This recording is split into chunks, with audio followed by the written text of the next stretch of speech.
Leachie gecko. It is the world's largest gecko that you can own in captivity, and for a lot of people, including myself, it is their dream gecko. Or what if I were to tell you that there might be a better option than the Leachie? If something like this Chahoua gecko right here just might be the underdog that could in fact beat the Leachie as the best pet gecko. Today, that is the question that I wanted to get answered. Which one really does make a better pet? Is it going to be the Leachie or the Chahoua gecko? Well, there's only one way to find out. Stick around while we place these guys head to head and find out which truly does make the better pet gecko. Let's get into it. As the one before, the way to figure this out, we are going to go through the 5 main topics that I have figured. Weird, there was no oh my god when it jumped. We're going to be going over the 5 big topics that figure this out. That is going to be the care, the handleability, the appearance, the costs that come with the gecko, and lastly, what the market looks like for both the Leachie and the Chahoua. So let's kick this off with number 1, the care of the gecko. Of course, like most New Caledonian geckos, the Leachie really isn't much different. They're gonna have pretty relatively easy care. Personally, when it comes to anything like both my Chahoua and Leachies, I do utilize UVB, but I keep the temperatures around the same. They're gonna be in the high 70s for me. They seem to do absolutely fine like that. I've had the Chahoua for years like this, and I have had the Leachie for a little bit under a year doing the same things. The big main difference just comes from the actual look of the animal, and that's going to be the size. Obviously, the world's largest gecko is going to need a pretty large cage. Personally, for me, I'm utilizing a Zen Habitat 2x2x2 for when I'm going to be breeding our New Caledonian geckos. Right now, they're in overwinter tanks, that being the 18x24s, but then once the breeding season comes and they do pair up, that is the enclosure that they are going to go into. Other than that, I really don't think the Leachie is that hard of a gecko to take care of, really. I kind of treat it just like my crested geckos. It just needs more of everything. More insects, more crested gecko food, you miss the same way, keep it humid, and then just a bigger enclosure size. Really, at the end of the day, these guys are just kind of like the jumbo size of a crested gecko. Just one thing I will point out that is a huge detriment to the Leachie is it's something I never knew what they call these guys, and that is leaking Leachies. The reason they call it that is because these guys spray pretty much diarrhea, and they do it almost exclusively on your glass. So no matter what time of the week, no matter how much you're cleaning that glass, let it be known, when you wake up in the morning, come down in your reptile room, there will be giant Leachie poop on the side of your enclosure. Every time. No ways about it. It smells. Let's get into the care side for the Chahoua gecko. Now, it's gonna be pretty similar. I actually pretty much do the exact same thing. The cages are right next to each other. We got the Chahuas and then the Leachies. Right now, they're just getting T5 UVB, nice Exoterra for my pair of Chahoua geckos, and then pretty much the same thing. Tropical substrates, stuff to climb on, and then stuff to use to mist. That's pretty much it. They're all in all a fairly easy gecko. Only like slightly difficulter part about Chahuas versus like your other new cows is just going to be they do need a higher protein diet. I've been supplementing with even more insects. I use a very protein high crested gecko food instead of the regular like watermelon papaya. I always make sure that there is some sort of insect blend in them. I use a pretty big variety of Pangea instead of just like one staple flavor at a time. While the care is pretty much very similar, I will say the fact that they just need a smaller enclosure is going to bring this guy on top of the care just because it's a little bit easier to have stuff a little bit more condensed, and you don't need to take up that much more room like you would be with a Leachie. Getting into the second topic at hand, let's get into it, the handleability for these geckos. Comes to the handleability of the Leachies, this was a very unfortunate surprise. You know, when you think, for a lot of people, including myself, you know, I never held a Leachie until, well, I owned one. I don't know really why. I just didn't have friends that had Leachies or like adult Leachie geckos, and I bought my pair, and then that was the first thing. I want to open it up and hold these guys. I was thinking, you know, much like probably everyone else, they're gonna be like squishy potatoes, giant little things that are gonna be so fun. They're not, though. Number one, when holding a Leachie, you gotta think this is a heavy animal with sharp hooked nails that are gonna go inside your skin to hook on. As we speak right now, he has his nail hooked into my middle finger, and God, does it hurt. It's just a nail stabbing into your finger. And this goes the whole way. You can kind of see it when you're handling like gargoyles and cresteds. You do leave like little pinpricks. Imagine that, but you're thinking like 10 times the weight of the animal that's going on it. So as soon as it moves, it's gonna cut into my finger and just leave a micro, here we go. it's really not that bad of a thing, but it is a little bit annoying. I expected like a little fluffy gecko that was gonna be like really fun to hold, and 9 times out of 10, I actually don't really hold my Leachie that much because it kind of hurts. It's a little bit annoying. They poop on me quite frequently. I have a spare shirt right behind there because I'm pretty sure this guy's gonna poop on me before this video ends. Leaking Leachies.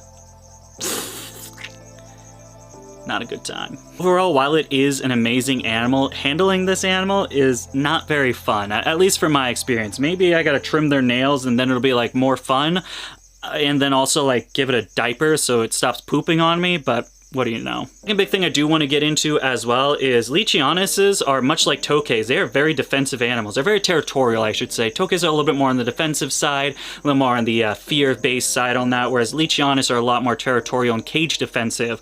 Really, getting these things in the cage, especially my male dude, you can't tell the difference between a Leachie and a Tokay when it comes to that. Their bites hurt.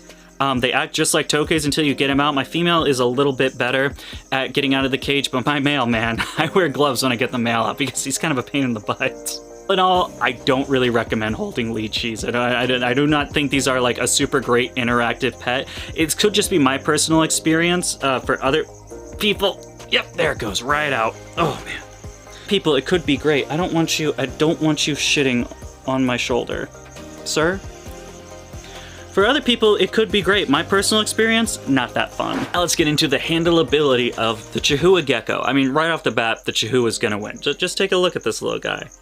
Absolutely awesome. No problems with him bouncing around. We don't have that stuff like those heavy claws getting into my skin, ripping into him and piercing the skin. No, this guy is just chilling, and it's pretty much just like that. I find overall Chahuas are like very calm and easy to handle. Here's actually the son to this guy. So this is the father. The mom is a nice copper brown, and he gets kind of like got the best of both worlds, a brown base with a nice green stripe or green dorsal stripe. These guys are fairly easy to handle. They just kind of explore around. They're not super jumpy, super out of the way. They're just kind of awesome. All in all, Chahoua handleability, much better than Leachianus handleability. Topic number 3, the appearance of the gecko. Now, this is going to be where the Leachie truly shines. I mean, world's largest gecko. You can't get any better than that. Obviously, with this being the biggest gecko you can own in captivity, I also think it's the biggest gecko in the world. I don't know why I say like in captivity. I think in the wild it is also the biggest gecko. It's such just a stunning creature. I mean, when you think of geckos, this is the gecko you think of. There are not many other geckos that can compare to the appearance of a Leachie. Although while other animals can be more colorful, they can have better patterning, so on and so forth, these guys do come in a few phenotypical morphs. I wonder if, did you guys hear the little squeak he did? He went, pew. Overall, is it really a comparison? The Leachie's gonna win this one, hands down. Okay, going into the appearance of the Chahoua gecko now. This one, man. This one's always kind of a tough one. If Leachianus did not have the size that they have, Chahoua geckos would be way better looking. In the size and track, like let's just say Chahuas are as big as Leachies or Leachies are as big as Chahuas. Chahuas look way better, miles better than the Leachianus. It's that absolutely incredible camouflage pattern. I mean, we can take this male right here, absolutely beautiful. Looks like you hold this thing up to some pillow moss, you're gonna lose him. The camouflage is that good. A lot of stuff Chahoua breeders are also doing. White is a big thing with Chahoua breeders, that little like nice, or the lichen camouflage they say. Usually they'll have it on the shoulders, they'll have it on the snout. I have a female that has a little bit of that white on the snout. All in all, I think they're very cool. When it comes to like breeding for appearance wise, I think Chahuas are just cooler in that aspect, but the size, man, it's very hard competing against the world's largest lizard, right? Or the world's largest gecko, excuse me. Could you imagine Chahuas are like 7 feet tall or long? It's difficult going into it. I'm gonna have to give it to the Leachianus because you just can't beat that size. However, if we were just talking straight up the color instead of the appearance itself, I would definitely put Chahuas on that list above the Leachie. Getting to number 4, the cost. Oh man, see his nails, they just dig in. Number 4, the costs of the Leachianus. When it comes to the cost of the Leachianus, honestly, you would think that the Chahoua would just like win this straight up because Leachies do seem to be like the most expensive gecko to buy. Well, most expensive new cow, I would say. Well, most expensive non-genetic mutation new cow. Man, those Xanthics really just messed up the market when we think about it. Fact of the matter is, when you're gonna get the world's largest gecko, you're gonna pay a premium for that animal. Leachianuses do seem to be a very expensive animal. 9 times out of 10, you're gonna find one in the 4-digit range, especially when you're talking about pure locales, whether you want the Yetis, whatever you want to call it, pure mountain locales, any GT cross, you know, the really big ones. These are kind of only the kind of big ones. They get bigger than this right here. Then you're gonna pay a premium. Personally, for me, mine will probably be around the $700 to $800 range for minor GT crosses. I'm just going for like a designer look rather than the locale part of it. But they're a very expensive animal. I think the cheapest you can find are maybe like Nuanez for like $400 to $600, but you're definitely not gonna find anyone any less than that. Comes some guy in the YouTube comments, I found my Leachie on Craigslist for $44. Okay, guy, okay. Claps for Patrick right there. Good job. Gonna shit on my shoulder. I know he's gonna shit on my shoulder. Of course, the costs don't stop there. We need the bigger enclosure, the UVB, which I just personally use. I don't know if it's necessarily needed. I just like using it. The colors pop a lot more with the UVB. Get a UVB bar. Everything in that, it makes the Leachianus a very expensive gecko. Not just in the upfront cost of getting the animal, but everything it needs in order to thrive as an adult. Next up, the cost of the Chahoua gecko. Once again, very similar. The Chahoua is going to win this round just because that, well, it needs everything a Leachie needs, just slightly smaller, right? So instead of 2x2, I believe we're using 18x24 to house our pair of Chahuas, and that's everything else is pretty much the same. You just need like slightly smaller versions of the Chahoua, smaller sticks, well, same substrate, same misting, UVB, and you're kind of good to go. So Chahoua is just going to win this mark just because it needs everything a Leachie needs, just in smaller portions. Told you, I said it. What did I say? I said he's going to go up on my shoulder and take a massive dump, and look what happened. Oh, I knew I should have tried. No, not on the hat. Oh.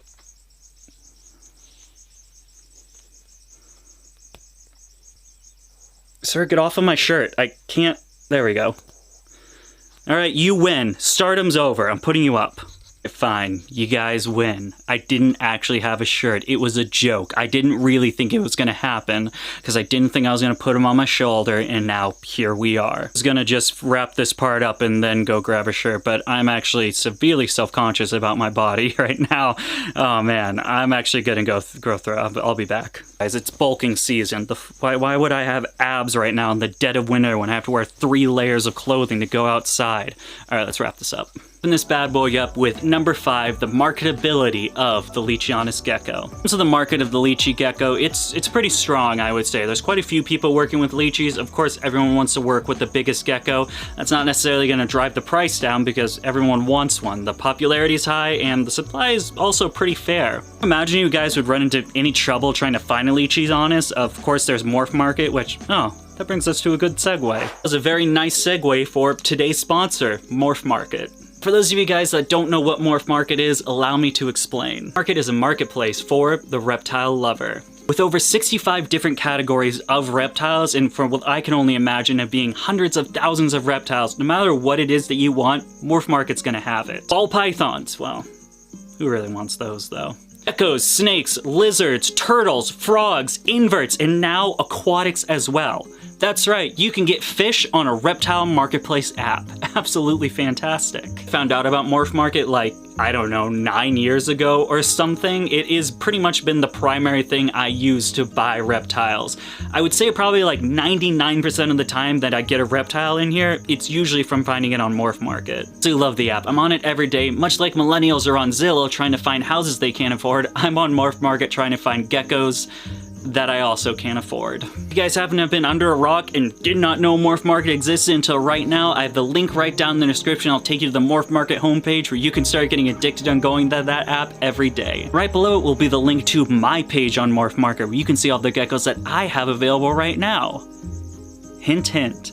Thank you so much, Morph Market, for sponsoring this video. Let's get back into it. At the end of the day, the market's very good for Leachianus. Whether you want to get into investing in it like I am and starting to breed Leachianus, or you're looking for a pet, Well, I guess this doesn't help you that much if you're looking for a pet. The market's very strong for the animal. You'll have no problem finding one, and you'll have no problem with the price dropping because it's been pretty steady for quite a few years now. And then lastly, let's get into the market of the Chahoua gecko.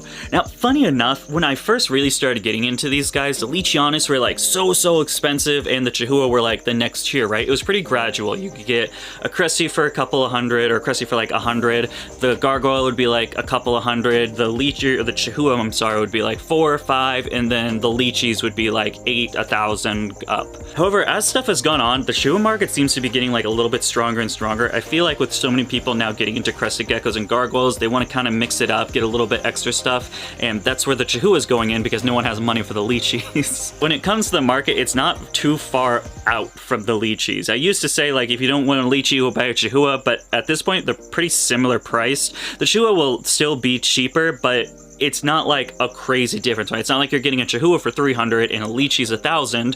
Slowly over these past couple of years, few years, whatever you want to say, the Chahuas have been going up so slightly and the Leachies have been going down so slightly. So they're pretty mix and match. Chahoua will be cheaper, but not by much. You're kind of only saving like 100, maybe 200 if that's really what you're gonna go for. Well, I'd probably give this as a tie. I really think it's not that big of a difference. You're gonna find more Leachies, but they're gonna be a little more expensive. You're gonna find a little bit less Chahuas, and they're gonna be a little less expensive. So I really don't see like much of a difference with that. Alrighty folks, here we go. Who is the grand winner of this challenge? The Leachianis or the Chahoua gecko?